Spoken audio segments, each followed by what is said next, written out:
안녕하십니까. 기독교 한국침례회 진리교회를 섬기는 임원주 목사입니다.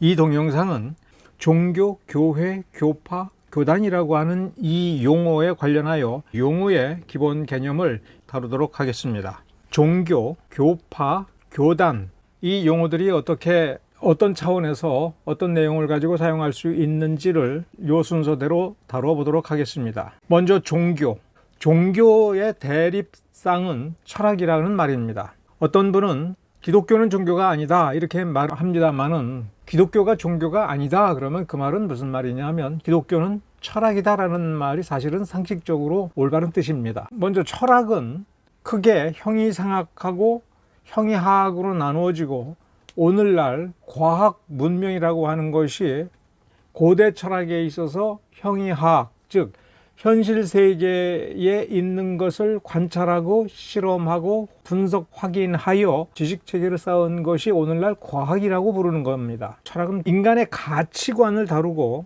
아름다움과 추함, 도덕적인 것과 부도덕적인 것, 사람다운 것과 사람답지 못한 것을 구분하여 인간다운 삶, 이것을 추구한다는 점에서 철학은 굉장히 중요한 것입니다. 철학이 신을 다룰 때에는 인간을 중심으로 해서 추리하여 인간 중심적으로 다룬다는 점에서 종교가 아닙니다.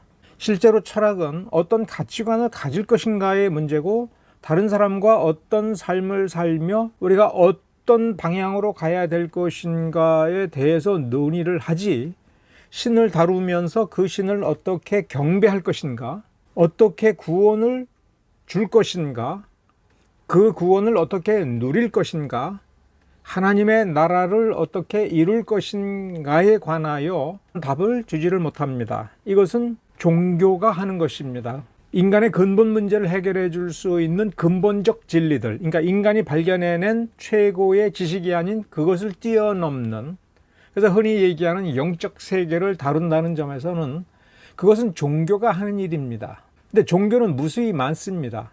기독교도 철학을 무시하지는 않고 과학을 무조건 거부하는 것은 아닙니다만은 하나님께서 인간에게 주신 계시는 인간의 지적 능력으로는 그 자체를 파악할 수 없다는 점에서는 종교를 다루고 있습니다. 문제는 종교가 기독교가 있고 유대교가 있고 이슬람이 있고 힌두교가 있고 불교가 있고 또 각종 토속적인 무속 종교라는 것이 있습니다. 무속은 그 무속인들은 이 무속도 종교라고 말을 하고 싶지만 넓은 범위에서 미신도 종교라는 점에서 무속도 종교입니다.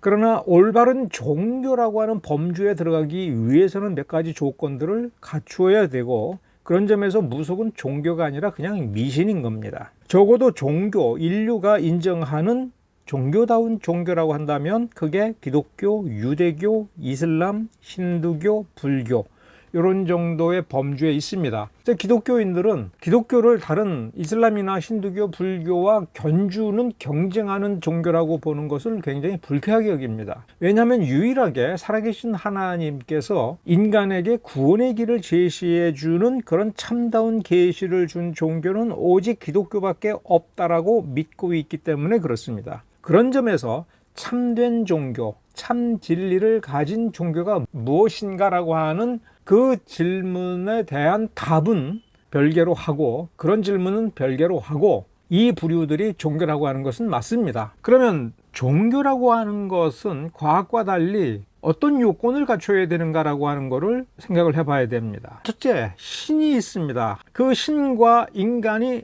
어떤 식의 관계를 맺느냐라고 하는 것이 종교의 근본입니다. 하나님에 대해서 어떻게 말을 하느냐, 하나님이 어떤 존재냐라고 하는 그 하나님, 신이라고 하는 존재가 있어야 되는 겁니다. 과학은 신을 인정하지 않습니다. 그런 점에서 과학과 종교가 다른 거고, 철학은 추상적으로 자기가 신이다라고 상정하지만 종교에서 말하는 신과는 근본적으로 다릅니다. 그래서 유럽 철학자들이 신을 얘기한다고 해서 그가 신을 믿는 자, 신자라고 생각을 해서는 안 됩니다. 신이 있고 두 번째로는 경전이 있습니다. 그 신을 어떻게 만나느냐, 그 신이 어떤 말씀을 주었느냐라고 하는 경전이 있어야 됩니다. 경전 없는 종교는 없습니다. 고전적이고 정통적인 종교는 이미 오래전에 신이 계시의 말씀을 주고 거기서 종결시켰습니다. 완전하면 그 신이 집중적으로 계시를 주는 시기가 딱 끝나고 그것으로도 충분한 경전이 되어야 됩니다. 불완전한 종교는 경전을 추가하는 경향이 있는데 초기 경전을 부정하고 초기 경전에서 거부했던 것을 받아들여서 발전시키려는 경향이 있습니다. 무속은 일정한 논리도 즉 신학이 없습니다. 즉 역사와 전통이 있고 지금도 신자가 있으며 지금도 이 신과 경전, 교리, 그 교리를 따르는 계율 이것들을 연구하고 공부하고 수련하고 그래서 자신의 삶을 바꾸려고 노력하는 네 가지를 갖춘 것을 종교라고 얘기합니다. 우리 기독교 입장에서는 기독교와 유대교를 먼저 구별을 해야 됩니다. 시간적으로 역사 진행 순서로 놓고 보는 사람들은 유대교를 구약 종교로 생각을 하고 그 유대교로부터 예수와 12사도를 통해서 갈라져 나온 것이 신약이다. 그러니까 신약 종교다 이렇게 얘기합니다. 12사도들의 가르침을 그 후대가 잘못 해석을 해서 유대교로부터 분리된 종교가 나왔다라고 얘기를 하고 있습니다. 근데 여기서 어디서부터 검증을 해야 되냐면 유대교는 구약 종교냐 이거예요. 유대교가 예수님의 가르침과 사도들의 가르침, 즉 신약 성경을 거부한 것은 사실이에요. 그렇다고 해서 구약 종교가 아닙니다. 그거 왜 그러느냐? 기독교는 예수가 구원자다라고 가르치지 않습니까? 예수 그리스도는 하나님이고 우리에게 오신 하나님이고 구원자고 예수 그리스도의 공로로 말미암아 우리가 구원받는다 이렇게 가르치는 것이 기독교지 않습니까? 그리고 기독교는 신구약 성경을 믿지 않습니까? 그러니까 예수의 가르침과 사도의 가르침에 뭐가 있는가를 한번 보셔야 돼요. 마태복음 15장 2절은 예수님께 도전한 얘기죠. 당신의 제자들이 어찌하여 장로들의 유전을 범합니까? 장로들의 유전. 떡 먹을 때에 손을 씻으라 라고 하는 규율이 있습니까? 떡 먹을 때 손을 씻지 아니하면 불결하여져서 하나님께 죄 짓는 거다라고 가르치는 데가 있습니까? 없습니다. 예수님과 제자들이 떡을 먹을 때 손을 씻지 아니하는 것을 보고 왜 성경대로 안 합니까? 왜 신명기대로 안 합니까? 레위기대로 안 합니까? 이런 식으로 말하지 않았어요. 애매하게 말을 했죠. 왜 장로들의 유전을 범하고 있습니까? 사도 바울이 뭐라고 그랬냐면 내가 여러 연갑자보다 유대교를 지나치게 믿었다라고 했으니까 구약 종교가 유대교라고 지금 바울이 말하고 있는가 보구나 이렇게 착각할 수 있어요. 구약 성경대로 믿는 것이 유대교라는 게 아니라 내 조상의 유전에 대하여 더욱 열심이다. 지나치게 믿어서 내 조상의 유전에 대하여 더욱 열심이었다. 바울의 전체 가르침을 놓고 보면 내가 조상들의 가르침을 따르다가 나도 모르게 그리고 어떤 면에서는 속아서 성경에서 벗어났다. 그래서 난 성경을 알지 못했다. 성경을 연구한 것 같은데 성경을 따라간 것이 아니라 바리새인들의 조상들을 즉 바리새인들을 따라서 성경이 가르치는 선을 넘어가 버렸다. 지나치게. 베드로전서 1장 18절에 너희 조상의 유전한 망령된 행실 조상이 물려준 그래서 너희들이 물려받은 망령된 행실에서 구원 그건 구원이 없는 거다라고 했지 않습니까? 그래서 다시 마가복음으로 가보면 너희가 하나님의 계명은 버리고 사람의 유전을 지킨다. 이 하나님의 계명은 우리가 얘기하는 구약 성경이에요. 그래서 사람의 유전, 장로의 유전, 내 조상의 유전, 기독교는 아담, 그 다음에 노아 언약을 믿고 그 다음에 아브라함을 믿고 자 아브라함의 후손 중에 유대인들이 나온 거죠. 유대인들이라고 하는 건 사실 그 명칭이 어디서 나온 거냐면 유다 지파. 유다 왕국이라고 할 때에 그 유다 왕국은 그 중심이 유다 지파였고 유다인들의 땅, 유대 땅, 그 나라의 그 백성들이 에스라 종교개혁을 통해서 신앙을 업그레이드해서 순수를 추구했다라고 하는 점에서 유대교, 즉 유대인들의 종교인 거예요. 즉 유다 지파의 종교인데 그것이 구약 성경의 종교, 아브라함의 종교가 아니라 에스라 종교개혁은 옳았는데 그로부터 세월이 흘러가면서 바리새의 전통을 만들어가고 그것을 고집하면서 성경을 벗어나서 예수님께서 오셔가지고 너희들은 왜 하나님의 계명을 버렸느냐, 너희들의 성경을 잘못 해석했다 하면서 예수님께서 3년 반 동안의 공생의 사역에서 바리새인들의 성경 해석을 예수님께서 바로 잡아주신 거 아닙니까? 예수님과 바리새인들의 논쟁은 일관되게 뭐냐면 구약에서 가르친 메시아뿐만 아니라 구원의 원리, 하나님 나라의 근본 질서, 모세 율법의 근본 의미, 그 모세 율법을 통해서 하나님께서 이루시고자 하는 것에 대해서 바리새인들이 잘못 가르치고 엉뚱한 종교를 만들어가는 것에 관하여 예수님께서 바로잡아 주신 거고, 내 교회를 세우리라 라고 할 때 그 교회는 그 전에 없었던 처치를 세우는 것이 아니라 그 전부터 있었던 에클레시아, 예수님께서 지금 바르게 가르치신 창세기서부터 이어져 온 그 올바른 하나님의 말씀을 올바로 이해하고 올바로 생명을 부여받아서 그 생명을 가지고 살아가는 그 에클레시아를 회복을 시키는 거죠. 그런 점에서 처치가 에클레시아, 예수님께서 내 교회를 세우리라 라고 할 때에 그 에클레시아가 그 용어를 보면 구약의 회중들을 가르쳤어요. 그럼 그 회중의 참된 믿음을 이어주시는 거죠. 그래서 우리가 믿음을, 아브라함을 믿음의 조상이라고 여기고 그 아브라함과 일치되되 더 성숙한 믿음이라고 한다면, 기독교의 믿음은 유대인들, 바리새인들의 믿음보다도 더 올바른 것이고 더 근원적으로 돌아가서 더 오래된 것이지요.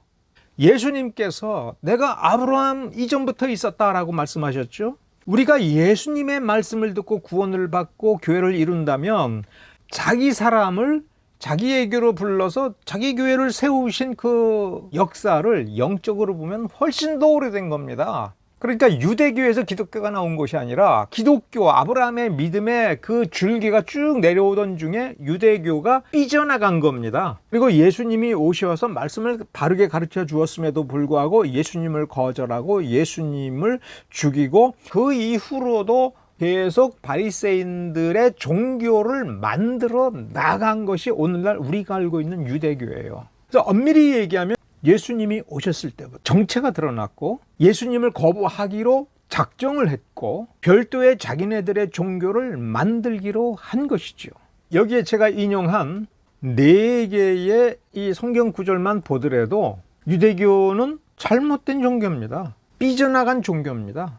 그러니까 우리가 생각을 좀 정리를 해야 돼요. 유대교는 예수님을 거부했기 때문에 그것 때문에 잘못된 것이 아닌 거예요. 이미 예수님이 오셨을 때 너희들이 장로들의 유전을 따라서 별개의 종교를 지금 만들어가고 있다. 인위적 종교를 너희들이 몇백 년 동안 지금 만들어 왔다. 여기서 중단하라라고 했는데 교주이신 예수님께서 오셔서 교주가 그거 아니다라고 얘기하는데도 그 교주를 못 박아 죽여버린 겁니다.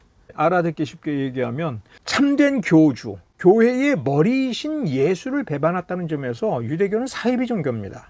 자, 그럼 기독교가 예수님 이후에 어떻게 발전했는가를 놓고 보면 세대주의는 예수님 이후 시대를 이렇게 아나바프티스트가 참된 종교의 길을 만들어 왔고, 기독교는 4세기에 형제 계급제도, 국가교회를 만들어서 잘못 나갔다고 얘기했는데 엉터리다 이거예요. 이건 존재하지 않은 거예요.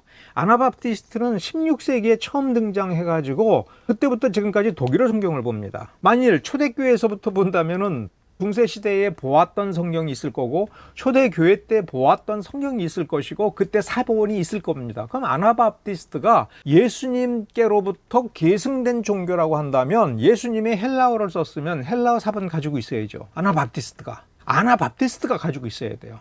그리고 아나바프티스트가 헬라어에서부터 직접 번역한 성경을 가지고 있어야죠. 그러면 아나바프티스트가 유럽의 어느 땅에 역사적으로 존재를 이미 했었다면 그들 고유의 언어로 된 성경을 가지고 있어야 되죠. 그럼 왜 딱 한 가지 독일어 성경만 가지고 있어요? 그리고 그 독일어 성경이라고 하는 것도 루터가 등장하기 전에 아나바프티스트가 있었으면 루터 번역 이전에 굉장히 정확한 독일어 성경을 가지고 있어야 되고, 이 아나바프티스트가 동교개혁 이전에 수백 년 전에 네덜란드에 있었으면 네덜란드 방언으로 되어 있는 성경을 가지고 있어야 되겠고, 프랑스에도 있었으면은 프랑스어 고대 성경을 가지고 있어야 되죠.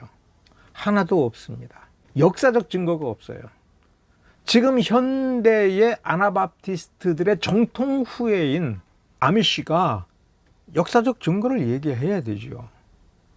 근데 그렇게 얘기를 하지 않습니다.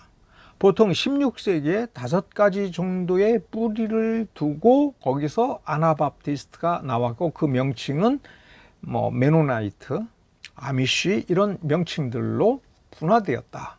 여기에는 참된 종교라고 하는 것이 존재하지 않았고, 유일하게 이 도표가 역사를 바로 보여주는 도표인 겁니다. 다만 요소의 명칭들이 틀렸고 연대들이 좀 이상합니다. 벤자민 워필드의 구원의 계획 제1장의 도표를 보면 성경이 가르치는 것은 초자연주의, 하나님은 자연적 대상물이 아닌 거예요. 자연적 대상물, 자연적인 어떤 것이라고 가정하면 철학이 되어버려요. 신앙의 대상이 될 수가 없어요. 우리에게 구원을 줄 수 없어요. 피조물이니까. 거기에다가 신이라는 이름을 붙여도 인간을 뛰어넘는 신이 될 수는 없지요. 무속이라고 하는 건 뭐냐면 인간이 필요한 어떤 힘을 물체화하고 물건을 만들어서 거기에다가 주문을 외우거나 종교적 방편을 사용을 하면 그 힘이 그 물건 속에 들어가서 신적인 힘을 발휘한다. 그래서 사람이 그 힘을 부릴 수 있다. 이런 식의 발상이 무속 종교입니다. 그리고 어느 정도로 이 무속의 영향을 받아서 인본주의적 사람이 만들어낸 세속 종교 속으로 들어갑니다. 활용점정이니 부처님 봉안식이니 라고 하죠. 그럼 마지막 점을 딱 찍는 거예요. 눈동자를. 그러면 부처라고 하는 그 신적 존재가 그 돌, 나무 혹은 금동으로 만든 불상에 들어가서 부처의 어떤 능력을 발휘한다라고 생각을 하는 겁니다. 그렇게 믿어요. 창조주 하나님은 그런 사물의 힘이 필요 없으신 분이에요. 그래서 사람에게 직접 구원을 줍니다. 그게 복음주의예요. 이게 일관된 논리를 따라오면 제한구원론으로 오고, 지금 이게 뭐냐 하면 여러분들 신학인 겁니다. 이 좀 잘못된 도표지만 기본 얼개는 맞다는 거예요. 이 발전 단계에서 뭐를 봐야 되느냐 하면 신학이라고 하는 걸 봐야 돼요. 그리고 이 신학이 충분히 성숙이 되어서 16, 17세기에 이렇게 개신교 교파가 나누어질 때 루터파, 장로파, 회중파, 그리고 회중파에 침례교회가 들어가요. 그 다음에 앵글리칸, 그 다음에 감리교, 그 다음에 여기에 로마 카톨릭. 로마 카톨릭의 연대도 지금 좀 틀린 겁니다. 그러니까 연대는 무시하자고 그랬어요. 다만 이런 종파가 나누어질 때에 어디에서 차별점을 갖고 나누어질 수 있는 동력을 어디서 가져오느냐 할 때 신학이라고 하는 것에서 가져오는 겁니다. 신학 없이 교파가 나눠지면 그건 없어져요. 신학이 없는 교회는, 신학을 제대로 가르치지 않는 교회는 그 지도자가 신학을 모르는 거예요. 그러면 신학이 없이 종교를 가르치면 잠시 있다가 없어지는 거예요. 그리고 그건 악인 겁니다. 왜냐하면 말씀을 어떻게 봐야 되는지, 말씀이 가르치는 원리의 인도함을 받아서 말씀을 파악하는 그게 전혀 훈련이 안 돼 있고 정리가 안 돼 있는 겁니다. 이 도표에서 한 가지 진실은 뭐냐면 예수님과 12사도로부터 물려받는 본질적인 것이 있다는 거예요. 여기 보면 점점이 빨간 점들이 있죠. 잠시 어느 시대에 나타났다가 사라지는 거예요. 하나님이 영원하신 하나님이고 영원한 생명을 우리에게 주고 내 교회를 세우리라고 했는데 왜 일시적으로 나타났다가 사라지는가? 우리는 그 답을 어디서 찾아야 되느냐? 신학을 봐야 된다는 거예요. 때에 따라서 이리 왔다 저리 갔다, 이번에는 이건가 보다 하다가 아닌가 봐 저건가 하다가 이거라고 막 가르치다가 은근슬쩍 딴소리하고, 이런 것은 가짜의 중요한 특징이죠. 사기꾼들이 이런 식으로 나가는 겁니다. 흔들리지 않는 안정성에서 신뢰성이 오는 겁니다. 그러는 가운데에서 성경을 일관되게 파악하는 안목이 열리는 거예요. 안목이 열리고 내가 하나님을 영화롭게 하는 삶이 무엇인가를 이해하니까 이제 아브라함의 삶이 재현이 되는 겁니다. 내가 아브라함의 삶을 재현하고 사도적 믿음을 가졌다라고 하는 거를 단순히 나의 주관적 확신으로가 아니라 내가 살아보면서 성경을 보니 거기서 요구하는 게 이런 거구나 라고 하는 것이 그 열매들을 놓고 비교가 가능해짐으로써 성령께서 나를 통해서 열매를 맺을 때에 내 몫의 사명을 잘 감당하는 것, 이 중심에 신학이라는 것이 있다 하는 겁니다. 그러니까 그 신학을 잘 봐야 돼요. 루터파는 루터 신학이 있는 거고, 장로교는 장로교 신학이 있는 거고, 회중파는 회중주의 신학이 있는 거고, 로마 카톨릭은 로마 카톨릭 신학이 있는 거고, 앵글리칸은 앵글리칸 신학이 있는 거고, 감리교는 감리교 웨슬리 신학이 있는 거예요. 적어도 그런 신학이 있는 그 명단을 지금 늘어놓고 벤자민 워필드가 분석하고 있는 것 아닙니까? 그러니까 뭘 보는 거냐? 신학의 안정성인 거예요. 안정성의 근본은 성경의 가르침을 일관되게 파악하는 것. 성경의 여러 가르침들이 조화롭게 하나가 되어 아름다운 건축물을 이루는 그 건축, 그 집, 그 건물, 그것이 신학인 겁니다. 루터파, 앵글리칸, 로마 카톨릭, 항론파, 웨슬리파, 칼빈파, 신학이죠. 그 다음에 신학이 있으면 이 신학에 일관되고 이 신학을 구현해낼 수 있는 교회 정치 체제라고 하는 거를 마련해야죠. 그 다음에 생활법규로 가는 겁니다. 5가 나오는 겁니까? 7이. 이 사람들을 어떻게 다스릴까? 잘못했을 때 어떻게 징계할까? 직분자는 어떻게 뽑을까? 이 체제를 운영하면서 현실에서 우리는 어떻게 살면서 어떻게 살아야 뭐냐면 그 신앙인이 만들어지는 겁니다. 사람이 만들어지는 거예요. 여기에 대해서 어떤 식으로 갖추어져야 뭐냐면 교파가 나오는 겁니다. 이거 1, 2년에 되는 게 아니고 10년, 20년 되는 게 아니라 이거 수백 년에 걸친 유산입니다, 이게. 그래서 기독교에는 적어도 3가지 종류의 정치체제가 정리가 되어 있어요. 장로주의 정치체제, 감독주의 정치체제, 회중주의 정치체제 3가지가 있는 거예요. 이 3가지는 나름대로 칼빈주의 혹은 루터주의 혹은 감리교의 웨슬레주의의 그 신학을 녹여내서 체계화한 겁니다. 근데 이걸 하지 아니할 수가 없는 게 사람들이 모일 때 그냥 모여 있으면 그냥 군중입니다. 교회를 세운다는 것은 설교자를 세워야 되고 장로, 권사, 집사를 세워야 되고 회계를 어떻게 관리를 해야 되며 어떤 일을 할 때에 돈을 얼마나 써야 되냐, 대학부, 중고등부를 육성할 때에 어떻게 예산을 수립하고 집행할 것이냐, 이걸 누가 할 거냐, 원칙은 뭐냐라고 하는 그 근본 원리들을 정리해야 돼요. 이런 명확한 체제가 없거나 이 체제가 무너지게 되면 신학이 사실상 무너지게 되고 그 교회는 안정성을 잃어버리게 되고 부패가 올 때에 이것을 처결할 수 있는 원칙들을 상실해 버리니까 썩어져 가는 겁니다. 그럼 그것을 회복하지 못하면 그 교회는 없어지는 거예요. 왜? 이미 썩었잖아요. 천주교, 서방교회에서 종교개혁을 거부하고 16세기에 만들어지고 오늘날 우리가 아는 로마 카톨릭은 19세기에서 20세기에 다시 다듬어진 종교입니다. 기독교라고 하는 올바른 종교에서 떨어져 나간 거예요. 장로교는 16세기 스코틀랜드에서 만들어진 겁니다. 성공회는 16세기 잉글랜드에서 만들었고 국왕이 주도하여 국왕 입맛대로 만드는 종교입니다. 국왕이 신학을 자기가 옳고 그름을 따져서 자기 비위에 맞는 신학만 얘기하라, 이런 식으로 얘기했던 겁니다. 그 뿌리가 그래요. 그래서 17세기 중반에 1662년에 그 잉글랜드 교회 안에, 성공회 안에 있었던 올바른 칼빈주의자들, 올바른 성직자들과 신자들을 다 내쫓았습니다. 그 갈등 가운데에서 회중주의가 나왔고 그 회중주의 중에 가장 중요한 흐름이 침례교입니다. 17세기에, 그러니까 16세기 회중주의가 17세기 침례교회로 이어집니다. 18세기 말에 감리교가 나왔습니다. 16, 17세기에 독일 루터교회가 형성이 된 거예요. 이들이 뭐를 갖춘 겁니까? 정치체제. 여기는 카톨릭적, 교황주의적 감독제도, 장로제도, 장로주의 정치체제, 성공회는 국교회적 감독제도, 침례교회는 회중주의, 감리교회는 감독주의, 루터교회는 독일식 감독주의.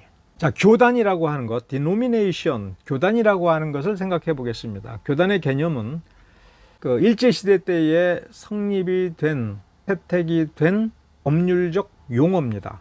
교단은 종교단체라는 말의 줄임입니다. 영어가 denomination이고, 이 denomination은 중세 아주 오래전부터 denominatio라고 하는 단어를 썼습니다. 그 denominatio가 denomination이 되었고, 그것을 일본 사람들이 종교단체라고 하는 개념으로 번역을 했고, 우리가 일상적으로 교단이라고 하는 겁니다. 그런데 웹스터 사전이라든지 이런 데 보면 denomination은 religious group 이렇게만 되어 있습니다.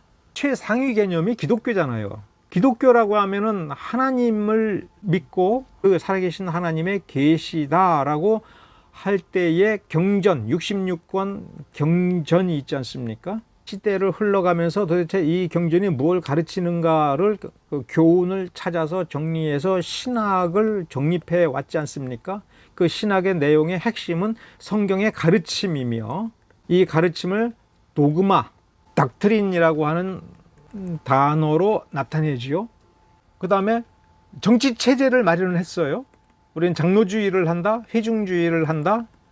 그러면 실제로 정치체제를 구성을 해서 모였다. 그러면 우리가 그걸 교회라고 말할 수 있어요. 근데 여기서 끝나는 게 아니라 그 교회가 단순히 모여서 단체를 이루었다가 중요한 것이 아니라 이 단체 자체가 하나의 법적 권리를 가진 주체가 되어야 돼요.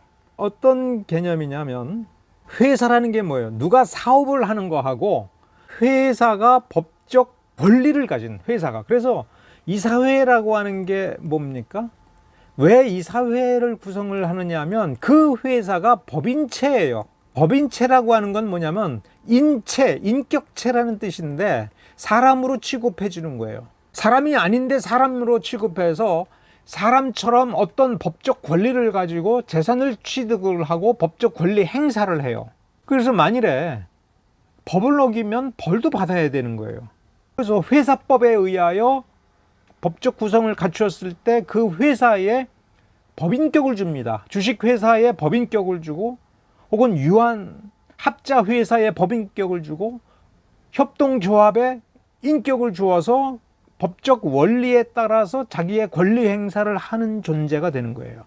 교회가 단순히 모여서 예배드리는 종교단체라고만 생각을 하는 것이 일반인들의 생각인데, 문제는 이 교회를 누가 소유할 거냐 할 때 어느 개인이 소유하면 안 되지요. 목사 소유가 아니잖아요. 그럴 때에 이 교회들을 그룹화해서 법적 권리를 갖는 존재가 되는 거예요. 원래 이런 개념으로 만들어지는 게 교단이에요. 그러려면은 첫째 뭐가 존재해야 돼요? 국가의 법이 존재해야 돼요. 국가의 법, 헌법과 민법이에요. 우리나라는 아직 종교법이라는 게 없어요. 종교법이 있으면 종교법인법 해서 종교법인을 만들면 돼요.